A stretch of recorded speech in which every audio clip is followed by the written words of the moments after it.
Ahí tenemos el tema del mensaje, hermanos, esta mañana, y la cita bíblica donde vamos a estar leyendo.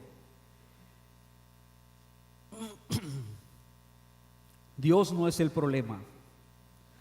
Entonces, si Dios no es el problema, ¿quién es el problema? ¿O qué es el problema?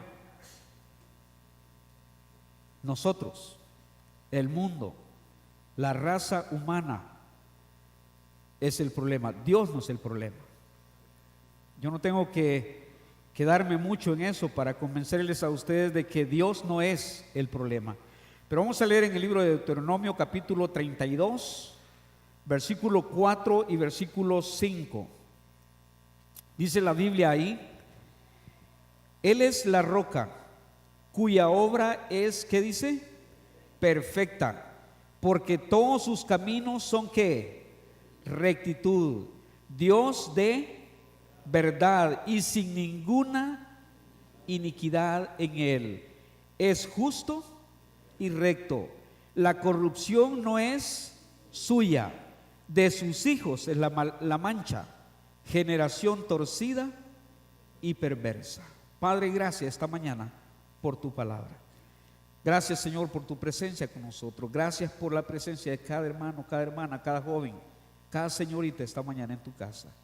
Ruego, Señor, que tú bendigas este tiempo que vamos a ocuparnos de tu palabra, que nos ayude, Señor, a entender mejor tu voluntad, tus propósitos, tu soberanía, tu obrar en nuestras vidas y en este mundo, Padre. Ayúdanos, Señor, a tener el respeto y la reverencia necesaria delante de ti. Gracias por tu palabra en esta hora. Bendícela, te lo ruego, Padre, en el nombre de Jesús. Amén. Amén. Siéntense, hermanos. Dios no es el problema. Desde el libro de Génesis, cuando leemos allá por el capítulo 6, dice la Biblia que vio Dios que la maldad de los hombres era mucha en la tierra y que todo designio de los pensamientos del corazón de ellos era, ¿qué dice la Biblia? De continuo, solamente el mal. Dios no es el problema. Nunca Dios ha sido el problema y jamás será Dios el problema. Se cuenta la historia de un niño de 11 años en Londres, hace varios años. Intentó prenderle fuego a una iglesia. Su madre había muerto cuando él apenas tenía meses de haber nacido. Y cuando él fue para declarar por lo que él había hecho, él dijo: lo hice porque no soy feliz. Acostado en mi cama, siempre me he preguntado sin entender por qué Dios me quitó a mi mamá. Por eso decidí quemar su casa. Hermanos, este niño no es el único que ha tenido molestia con Dios, porque le quitó a su esposo, porque le quitó a su esposa, porque le quitó a su hijo, le quitó cualquier otra cosa de su vida. Hay cientos y cientos de personas en este mundo que no están contentos con Dios. Es más, creen que Dios es el problema. Creen que Dios arruinó sus vidas. Creen que Dios hizo con ellos lo que nunca debió haber hecho. Creen que Dios es culpable de su falta de felicidad. Creen que si Dios no hubiera hecho o no hubiera permitido lo que ha sucedido, ellos serían diferentes, estarían en mejores condiciones. Hay gente que va llevando esa amargura contra Dios en su corazón. Sin embargo, se crea o no se crea en Dios, Él sigue siendo Dios. Se le culpe o no se le culpe, Dios sigue siendo justo. Eso dice la Biblia. Es justo y es recto. Se le niegue o no se le niegue, Él sigue amando a cada uno de los que lo niegan. Aunque para algunos Dios haya muerto, Él sigue vivo. Aunque no entendamos, hermanos, por qué pasa lo que pasa en el mundo, Él sigue estando al control y Él sigue siendo soberano. Aunque no podamos explicar tantas cosas sucediendo en el mundo, Dios no es el problema. Y si con algo va a salir usted esta mañana en su mente, es con eso: Dios no es el problema. Entonces, la próxima vez que estamos tentados a reclamarle a Dios, o a hablar en contra de Dios, o a mostrarle descontento a Dios, acuérdese, Dios no es el problema. Aquella vez cuando Israel había sido derrotado y Josué clamó a Dios, recuerda, una ciudad tan insignificante les había derrotado. Ellos vinieron a Josué, a los que había mandado a reconocer la tierra. Vinieron a Josué y dijeron: mire, la ciudad es pequeña, no fatigues a todo el ejército, manda unos poquitos y vamos a tener la victoria. Sin embargo, no fue así. Y cuando el pueblo regresó en derrota, Josué clamó a Dios y dijo: Señor Jehová. Note la oración de Josué, hermanos. Era el hombre de Dios, era el líder de Dios, y Josué dice: Señor Jehová, ¿por qué hiciste pasar a este pueblo el Jordán para entregarnos en las manos de los amorreos, para que nos destruyan?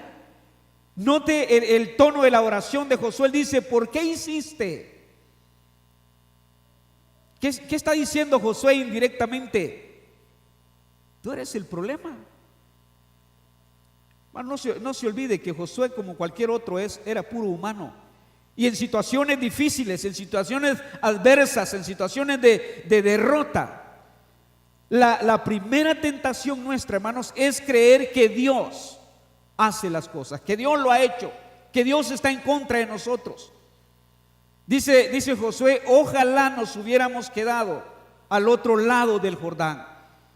Hermanos, es estar peleando contra los planes de Dios.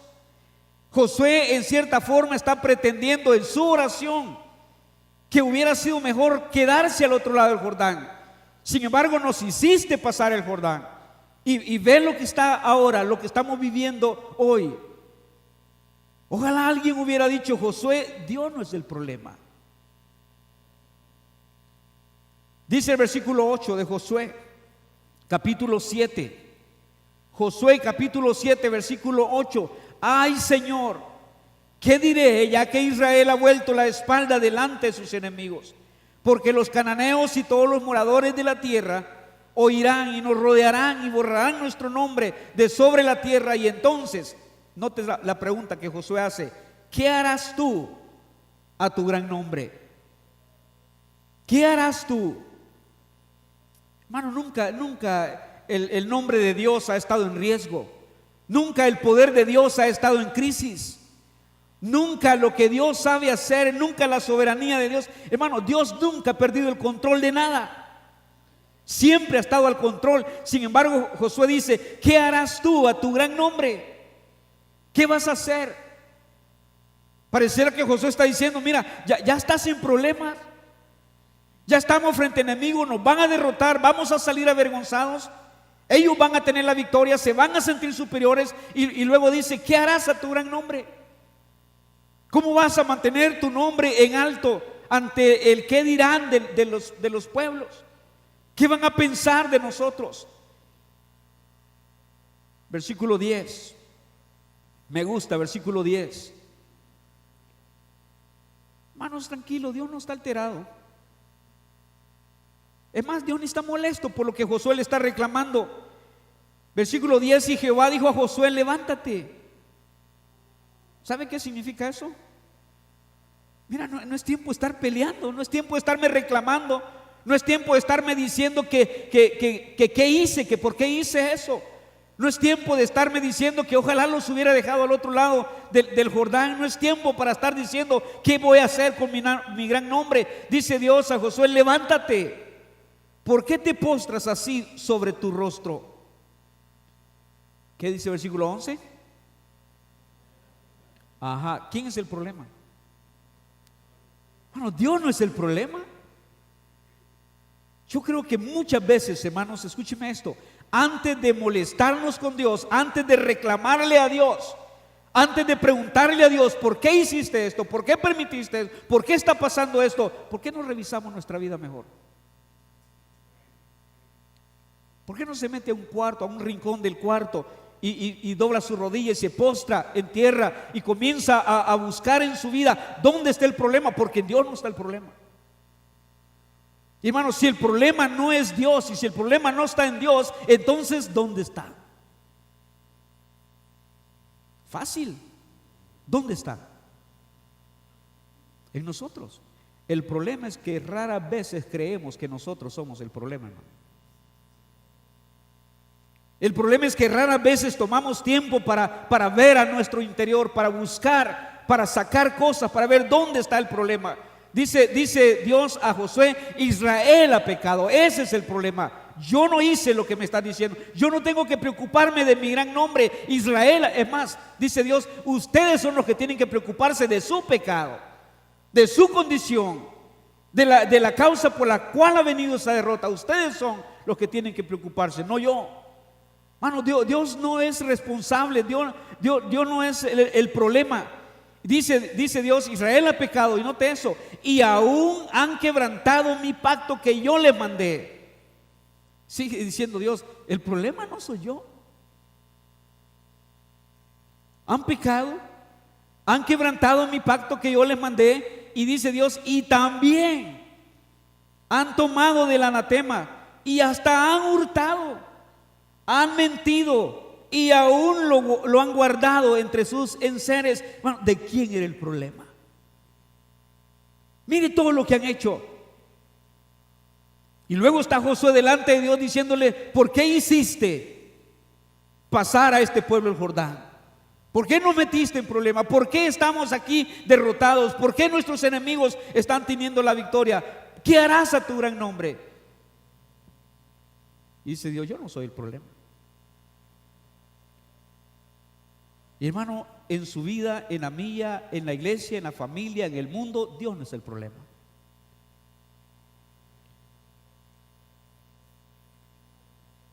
Cuando Israel fue derrotado por los filisteos, recuerda cuando los ancianos llegaron a la conclusión de traer el arca al campo de batalla, porque viniendo el arca en medio de nosotros, dijeron ellos: vamos a tener victoria. Cuando los filisteos los derrotaron, los ancianos se hicieron una pregunta. Y ellos dijeron: ¿por qué nos ha herido hoy Jehová delante de los filisteos? Así es el ser humano, hermanos. Así son ustedes, así soy yo. ¿Por qué Dios ha hecho esto? ¿Por qué Dios me quitó? ¿Por qué Dios permitió eso? ¿Por qué Dios no hace nada? ¿Cuánta gente allá afuera está reclamando? ¿Por qué tanto sufrimiento? ¿Por qué tanto dolor? ¿Dónde está Dios en medio de todo eso? Pues quiero decirle que Dios está en su mismito lugar de siempre. El problema no es Dios. El problema es el mundo. El problema es la gente. El problema es nuestro pecado, hermanos. Nuestro pecado. ¿Cuántas veces cristianos nos debatimos buscando alternativas, buscando soluciones, buscando problemas, pidiéndole a Dios, preguntándole a Dios, cuando tan fácil pudiéramos ir, doblar nuestra rodilla: Señor, revélame, muéstrame dónde está el problema, dónde estoy fallando? ¿Qué hice para que esto sea así? ¿Dónde está la causa? Cuando Josué hizo todo el proceso que Dios le dio, llegaron al problema. ¿Quién era el problema? Acán. Tenía nombre el problema. Buscaron. Primero comenzó diciendo que Dios, cuando Dios dijo: Israel ha pecado y han hecho todo esto, y luego Dios mismo le dio la pauta a Josué para llegar al punto del problema. El problema tenía nombre, hermanos. Y cuando llegaron a la familia de Acán, ahí está el problema. ¿Se ha preguntado alguna vez, pero por qué en mi casa? ¿Por qué en mi familia? ¿Por qué esto? Busque el problema. Hermano, no quiero acusar a nadie, pero muchas veces en una familia alguien es el problema. No es Dios el problema. Alguien es el problema. Cuando Jonás se fue en el barco a Tarsis. Usted recuerda la crisis que se vino.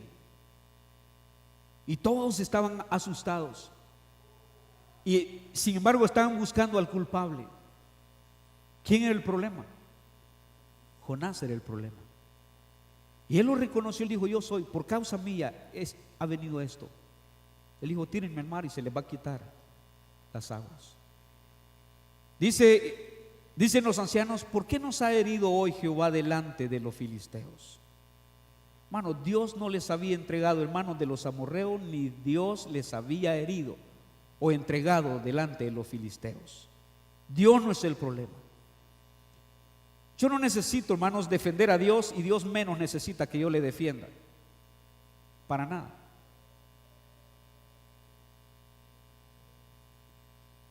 Este mundo no está como está porque Dios lo tenga así. Este mundo no sufre porque Dios lo haga sufrir. La raza humana no gime porque Dios le haya abandonado. Todo lo que Dios ha hecho es dejar al hombre andar por los caminos que el hombre ha querido andar, y dejar al hombre vivir como él quiere vivir. Eso es todo lo que Dios ha hecho. Pero la responsabilidad no es suya, el problema no es él. Sin embargo, hay gente en este mundo, hermanos, peleando con Dios, culpando a Dios, atacando a Dios, negando a Dios, enterrando a Dios. La culpa, el sufrimiento y el dolor, poniéndosela a Dios. Lo culpa de abandonar su creación. Hay gente que castiga a Dios no creyendo en Dios, aborreciendo todo lo que es de Dios. Hay gente que está enojada con Dios al punto de despreciar su palabra, no creer en su palabra, no querer nada con Dios. Hay gente que ha enterrado a Dios.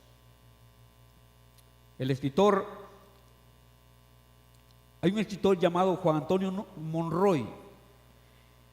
En uno de sus libros, ha escrito 16 libros este hombre, y en uno de sus libros, que se llama El misterio de Dios, cita al filósofo alemán Friedrich Nietzsche, quien proclamó la muerte de Dios y decidió poner al superhombre en su lugar.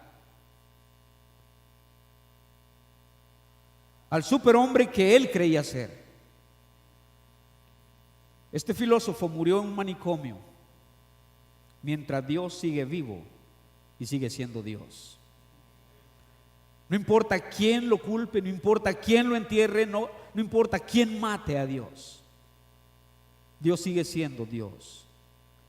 En este pasaje que leímos, hermanos, Moisés hace una presentación perfecta de Dios ante un pueblo que no es nada perfecto. Y Moisés usa frases, una serie de frases que exaltan los atributos de Dios, si se dio cuenta. Y en ese cántico del capítulo 32, Moisés hace un contraste entre la perfección de Dios y lo cambiante que era el pueblo de Israel, lo cambiante que es la humanidad en general.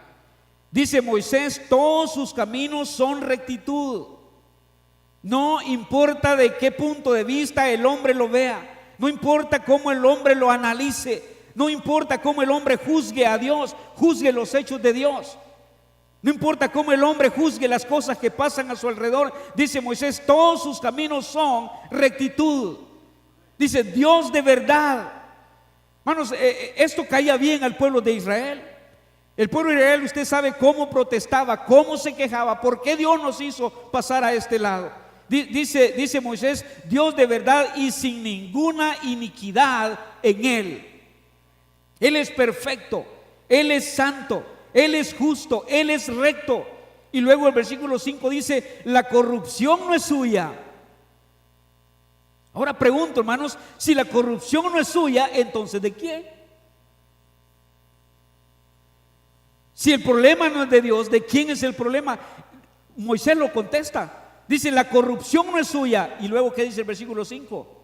De sus hijos es la mancha. Dice Moisés: de sus hijos es el problema. Su pecado es el problema. Y luego termina Moisés recalcando eso y dice: generación torcida y ¿qué? Perversa. Una generación torcida y perversa ante un Dios de verdad, ante un Dios que es recto y es justo, ante un Dios sin ninguna iniquidad. Moisés les deja claro y dice: la corrupción no es de Dios, de sus hijos es la mancha. El problema es que sus hijos no se están dando cuenta de la mancha, no están encontrando la mancha. Yo no quise leer el versículo 6, pero me gusta. ¿Lo tienen ahí todavía? Así pagáis a Jehová, pueblo, ¿qué dice? Loco e ignorante. ¡Ja! Parece que Moisés ya estaba harto también, ¿verdad? Ya le habían colmado la paciencia. Ya se cansó de oír al pueblo quejarse, culpar a Dios, criticar a Dios, echarle toda la responsabilidad a Él, que Él les trajo. Y ellos no están viendo su mancha, ellos no están buscando su pecado. Y ya Moisés les presentó al Dios perfecto, ya les dijo que Él no es el problema, ya les dijo que la corrupción no es suya. Y luego dice: así pagáis a Jehová, a ese Dios perfecto, a ese Dios que no es el problema, a ese Dios que por el contrario ha sido bueno con ustedes, les ha dado agua, les ha dado pan, les ha guiado, les ha dado tantas cosas. Así pagáis a Jehová, pueblo loco e ignorante. Eso estaba fuerte, hermanos. No se han dado cuenta, no han visto, no saben lo que Dios ha hecho. Pónganle atención. Considera lo que Dios ha hecho. Mira las maravillas. Hermanos, nadie que no se detiene para considerar lo que Dios ha hecho va a pagarle a Dios como debería pagarle. Ahora, tengo que decirle que nadie le puede pagar a Dios. Nadie le puede pagar a Dios. En uno de los salmos el salmista dice: ¿con qué pagaré a Jehová por todos sus beneficios para conmigo? ¿Cómo le voy a pagar a Dios? Pero bueno, si no le podemos pagar a Dios, por lo menos debíamos ser agradecidos con Dios. Si no le vamos a pagar, por lo menos no deberíamos de protestar contra Dios. Si no le vamos a pagar, por lo menos no deberíamos de ser locos ni ignorantes muchas veces, hermano, delante de Dios, alegándole cosas que ni sabemos. ¿Cuántas veces de ignorantes le reclamamos, hermanos? ¿Quién sabe más que entre Dios y nosotros? Sin embargo, a veces tratamos de corregirle la plana a Dios, ¿no es cierto? Decirle que: Señor, aquí sí fallaste. Así no era la cosa, Señor. Dice: hermano, pero es posible. ¿Qué dijo Moisés? ¿Por qué nos hiciste pasar el Jordán? ¿Por qué nos abriste el Jordán? Pasamos para vernos ahora en estos problemas.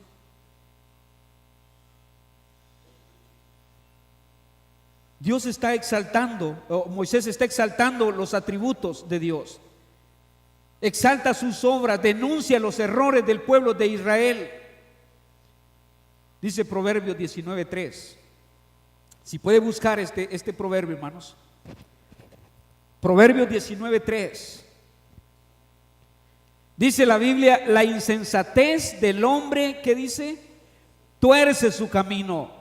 La insensatez del hombre tuerce su camino, y luego contra Jehová se irrita su corazón. Vea lo que pasa.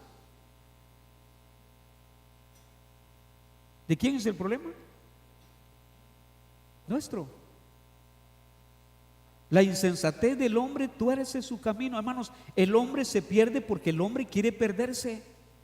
El hombre agarra caminos equivocados porque esos son los caminos que quiere agarrar.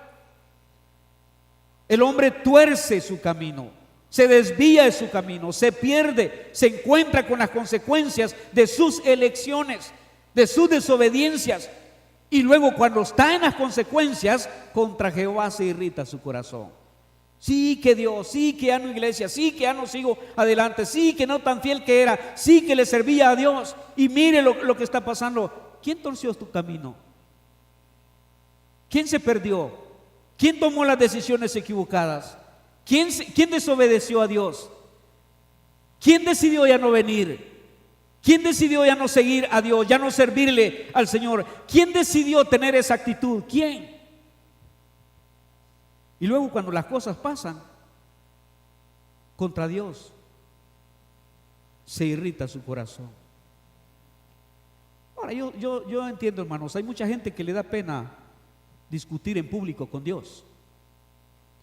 Hay gente que yo creo jamás se pararía aquí un día diciendo, hermano, estoy bien enojado con Dios y ya ni quiero creer en Dios. Es más, ya ni quiero venir a la iglesia. Yo creo que alguien no tendría valor de hacer eso. Pero muchas veces es el sentir de su corazón, molestia con Dios, quejas contra Dios. El hombre decidió hace años ignorar a Dios y su palabra. Hace años. A propósito, cuando Israel pidió rey, ¿quién lo decidió? El pueblo. Dios hizo lo suyo para que Israel no tomara esa decisión. Y Toé dijo a Samuel, diles cómo les va a ir. De repente se detiene. No se detuvo. ¿Quién tomó esa decisión? ¿Quién desechó a Dios? Literalmente, hermanos, Dios dice, no te están desechando a ti, me están desechando a mí. Y luego cuando las situaciones vinieron por delante, hermanos, Dios no era el problema. Una decisión era el problema. ¿Cuántas decisiones en nuestras vidas son el problema? No Dios. No Dios. El hombre decidió hace años que no hay una manera correcta de hacer las cosas, sino que cada manera es igualmente aceptable. El hombre decidió hace años no regirse por este libro.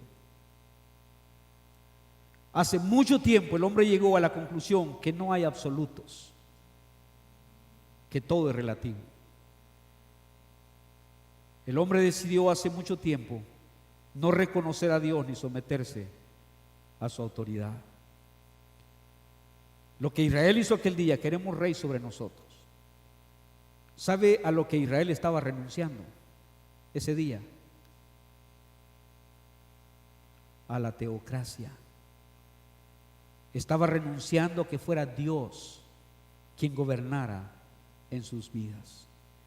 Estaba renunciando a que fuera Dios quien dirigiera sus vidas. Queremos rey, queremos ser como todas las naciones.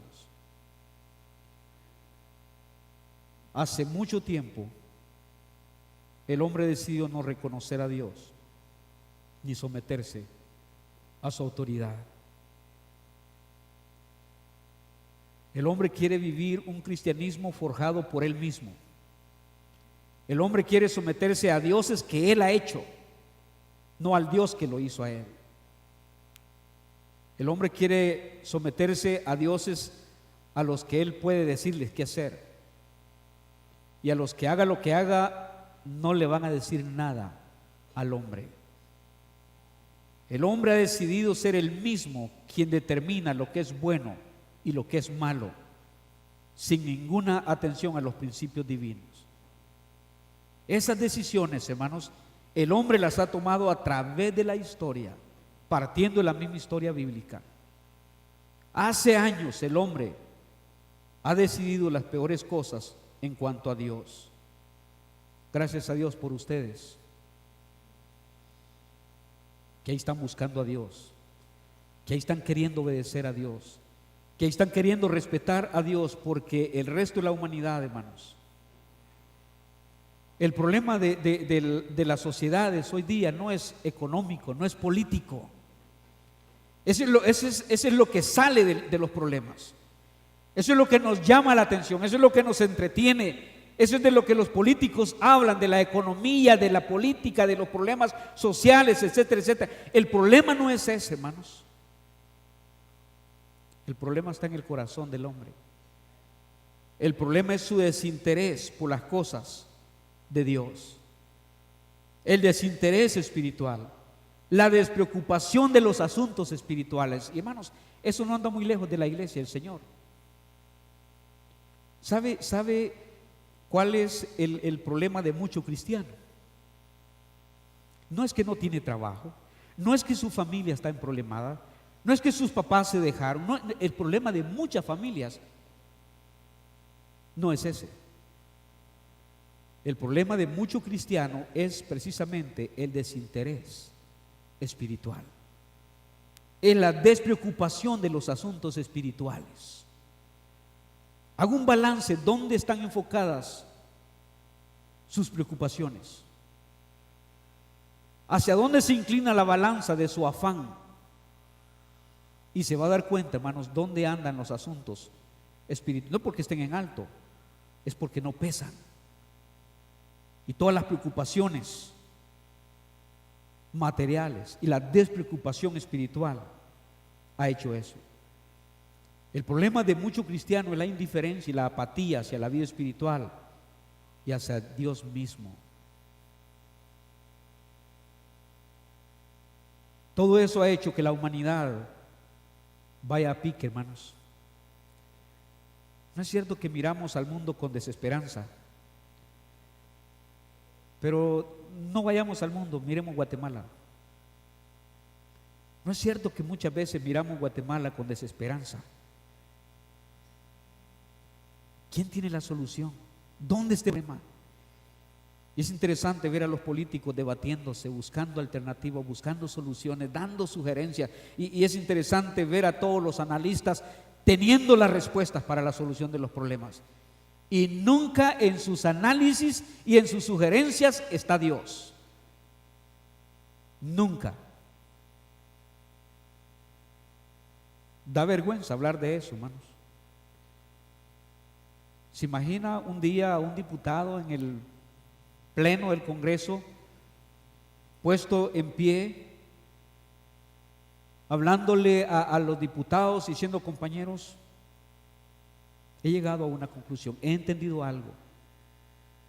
Los problemas de Guatemala, los problemas de este Congreso no son políticos ni económicos, son espirituales. Se le van todos los diputados en contra y la prensa le cae encima y etcétera, etcétera. Hermanos, Dios no es el problema. El problema es la ausencia de Dios en la vida del hombre. El problema es la apatía espiritual, la indiferencia espiritual, el desinterés espiritual. ¿Cuánto cristiano lo más que hace, hermanos, es cumplir su deber? Ya cumplí. Ya fui a la iglesia en la mañana. ¿Está bien, católico? Ya vino a misa en la mañana, ¿verdad? Ya puede regresar a su casa tranquilo. Ya salvó su culpa. Bueno, ¿cuánto cristiano lo más que está haciendo es nada más cumpliendo su deber? Ya fui para que el pastor me vea y no ande preguntando que no estoy yendo, que por qué no llego. Ya vine, solo falta que me diga: aquí estoy, pastor. Ya no va a andar preguntando por mí, ya vine hoy. Cumpliendo su deber, hermanos. Todo eso ha hecho que el mundo vaya como vaya. Cada vez hay más formas de pecar, cada vez hay más formas de perderse. ¿Sabía que cada vez el frente contra Dios es mayor? Hermanos, falta que un día salga la Asociación de Ateos Guatemalteca a protestar a las calles, ¿no? Con carteles. Ya lo ha habido en más de alguna parte de este mundo, hermanos. Con carteles: Dios está muerto. A Dios lo enterramos ya hace días. Hermano, hay manifestaciones así. Hay asociaciones, hay grupos ateos legalmente organizados. No es nuevo, hermanos, que hace años alguien pidió quitar de la moneda estadounidense esa frasecita: en Dios confiamos. Han luchado en los países y en los congresos por quitar a Dios de la invocación al principio de las reuniones. No faltará que alguien pida quitar de la bandera de El Salvador la palabra Dios. Dios, unión, libertad. No faltará que alguien diga: ya quitemos esa palabra de Ya dejemos de invocar a Dios cuando comenzamos nuestras reuniones. Ya quitemos de los billetes, en Dios confiamos. Ya deshagámonos de Dios.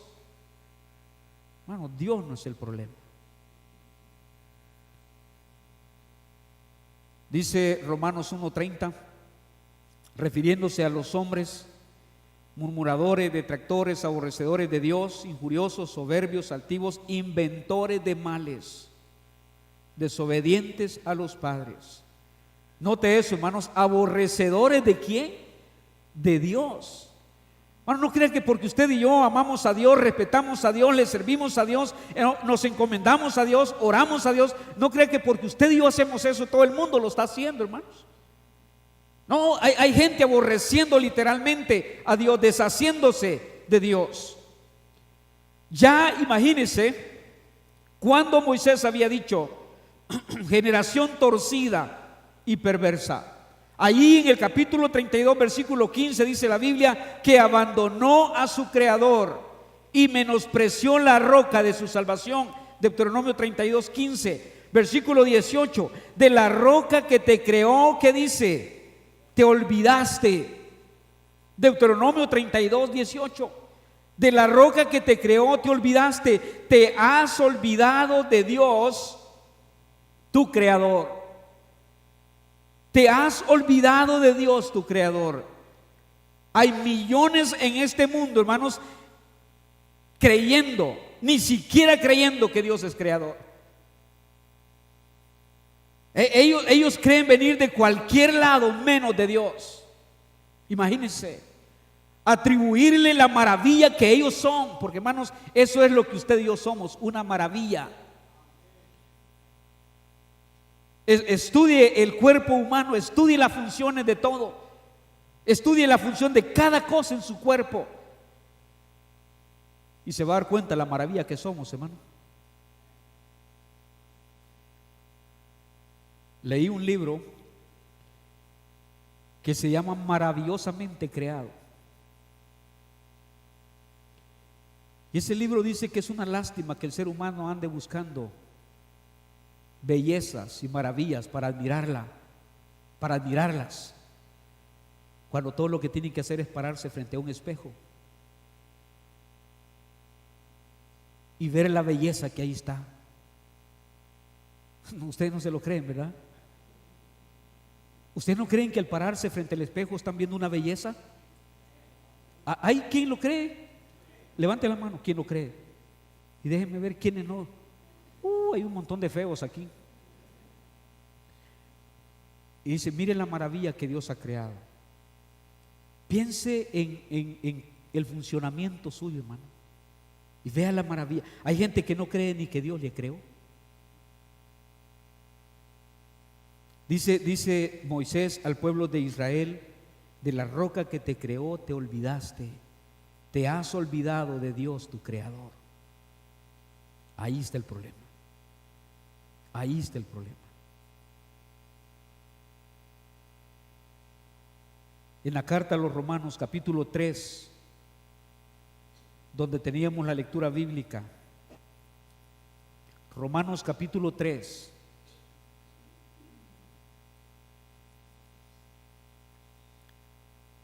en el versículo 11,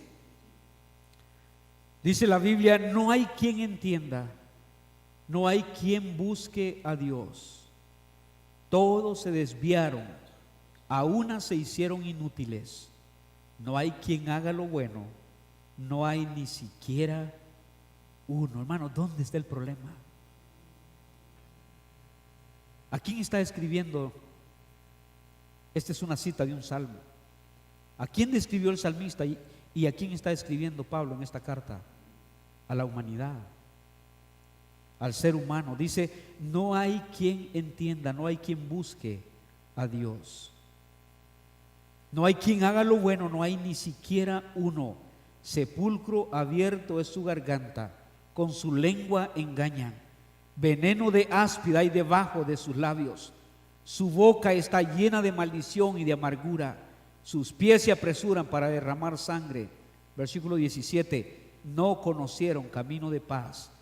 Y versículo 18: No hay temor de Dios delante de sus ojos. Ese es otro problema. ¿Por qué estamos como estamos? ¿Por qué el mundo va como va? Hermanos, por una sola razón. Ha sacado a Dios de su vida, y donde Dios por lo menos todavía está, no hay temor de Dios. No hay temor de Dios. No hay respeto a Dios. No hay respeto a la palabra de Dios. Salmo 10:4. Salmo 10:4. Dice: el malo, por la altivez de su rostro, ¿qué dice? No busca a Dios. Y luego agrega y dice: no hay Dios en ninguno de sus pensamientos. Y el versículo 5, la última frase: tus juicios los tiene muy lejos de su vista. Hermanos, ese es el problema. No hay Dios en ninguno de sus pensamientos. Está hablando del hombre malo, pero hermanos, me temo que muchas veces, aún en la mente del cristiano, no hay Dios en sus pensamientos. ¿En qué momento del día piensa en Dios? ¿En qué momento del día? Déjeme preguntarle esto: ¿en qué momento del día se encuentra con Dios? En su agenda, ¿a qué hora se encuentra con Dios? Oh, las agendas tienen citas, tienen compromisos, tienen mandados, tienen hora, tienen día, tienen todo. ¿Hay por casualidad en su agenda una hora de encuentro con Dios?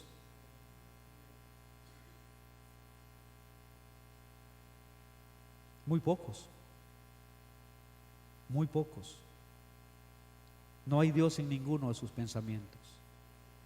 Probablemente se va a acordar de Dios y va a pensar en Dios en el momento de la crisis, en el momento del problema. Dice el versículo 5: tus juicios los tiene muy lejos de su vista.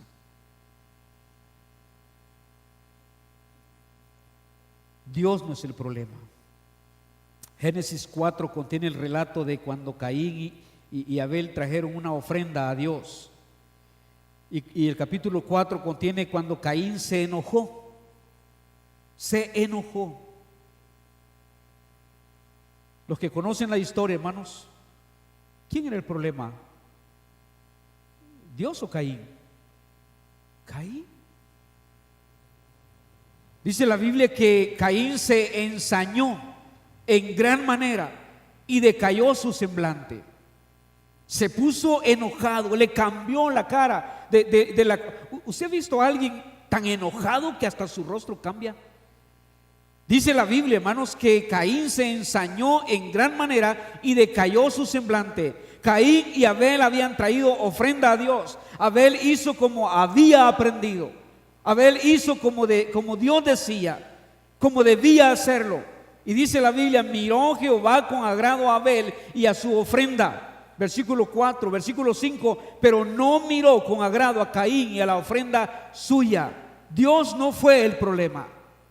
El problema es que alguien, sabiendo cómo debía hacer las cosas, no las hizo a su manera, y eso, la desaprobación, le molestó. Ahora, Dios pudo haber confrontado, y de hecho dice: ¿por qué decayó tu semblante? Bueno, Dios pudo haber hablado con Caín despacio y decirle: ¿por qué te enojas? ¿Acaso es mía la culpa? ¿Acaso yo soy el problema? Hermanos, Dios no es el problema.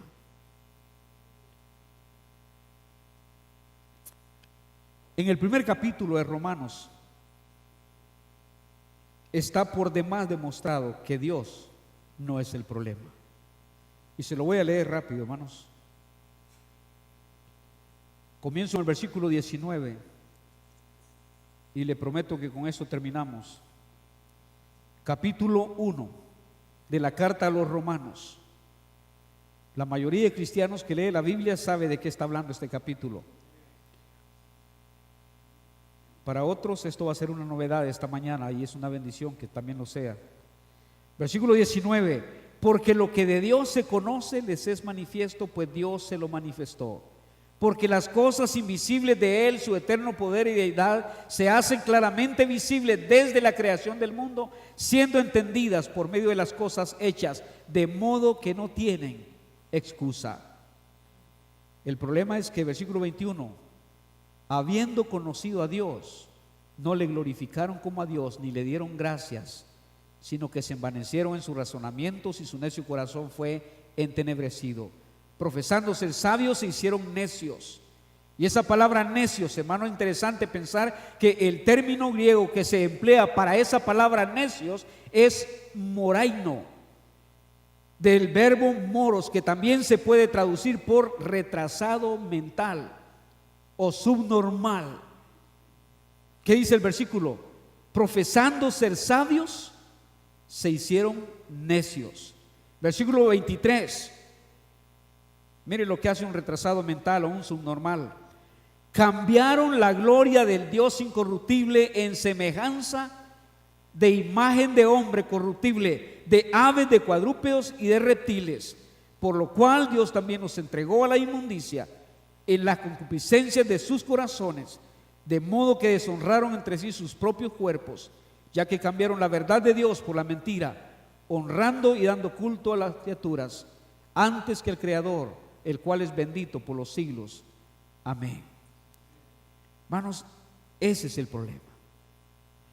El pecado del hombre. El hombre en su estado de pecador y separado de Dios es el problema.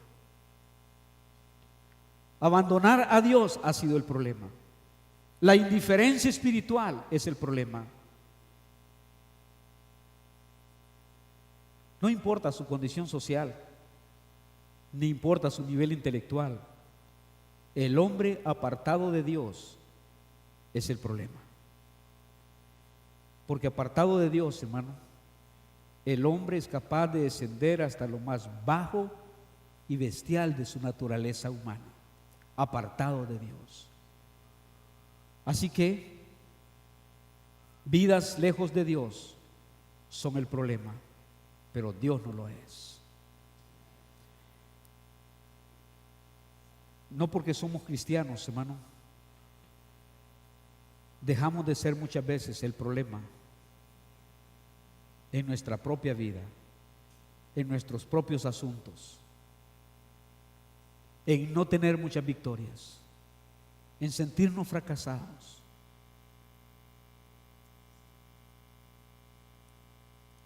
Dios nunca es el problema. ¿Por qué esta mañana no buscar algo antes de seguir disgustándose, amargándose, peleando con Dios, reclamándole a Dios? ¿Por qué no venir esta mañana y buscar en el corazón? Porque le aseguro que allí está el problema. Renueva un espíritu recto dentro de ¿quién dijo el salmista? Dentro de mí. Dentro de mí. No cambie las cosas a mi alrededor. No cambies a la gente a mi alrededor. El salmista dice: cámbiame a mí. Adentro es el problema. Dios no lo es. Vamos a inclinar nuestro rostro, hermano. Padre, gracias esta mañana por ese tiempo en tu casa. Gracias por tu palabra que hemos abierto y hemos leído. Ayúdanos, Señor, a entender esta mañana de una vez y para todas que tú no eres el problema. Por lo general, Señor, el problema es el corazón del hombre. El problema está allí, en el corazón del hombre. De ahí donde sale todo lo malo, de ahí donde sale todo lo que nos afecta, las decisiones que tomamos. Señor, bendice esta mañana. Ayúdanos a ver nuestra vida. Ayúdanos, Señor, a ver los problemas en los que tantas veces estamos inmersos, Padre. Ayúdanos a ver las circunstancias por las que estamos pasando y viviendo. Danos humildad para venir delante de ti y reconocer que tú no eres el problema, Señor. Danos sabiduría, danos gracia, danos entendimiento para buscar dentro de nosotros mismos el problema. Confesarlo delante de ti, Señor, y pedir tu ayuda para superar esas debilidades y superar esos problemas en nuestras vidas.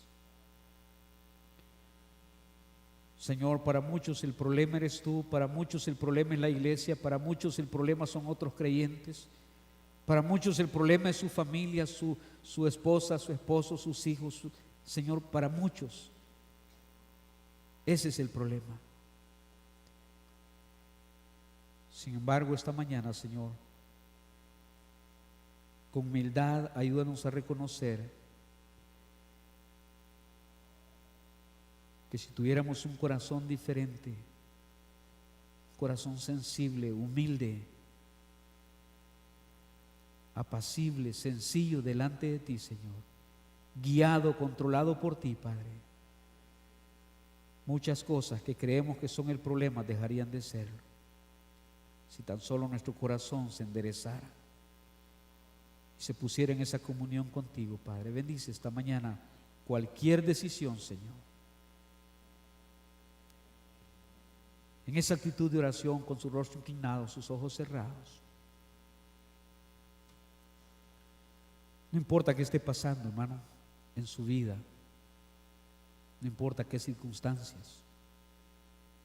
Es bien probable que usted piensa que alguien es el problema, o es bien probable que usted piensa que algo es el problema.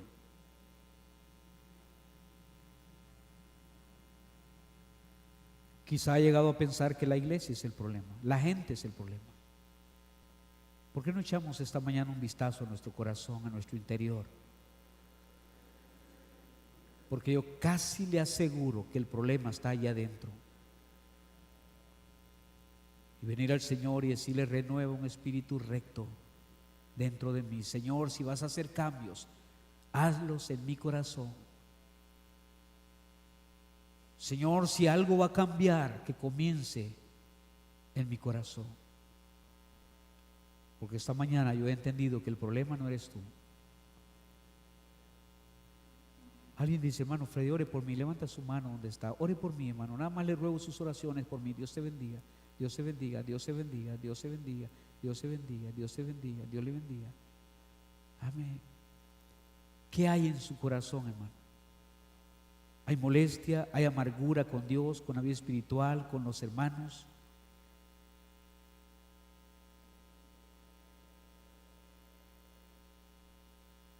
No, el problema no es Dios.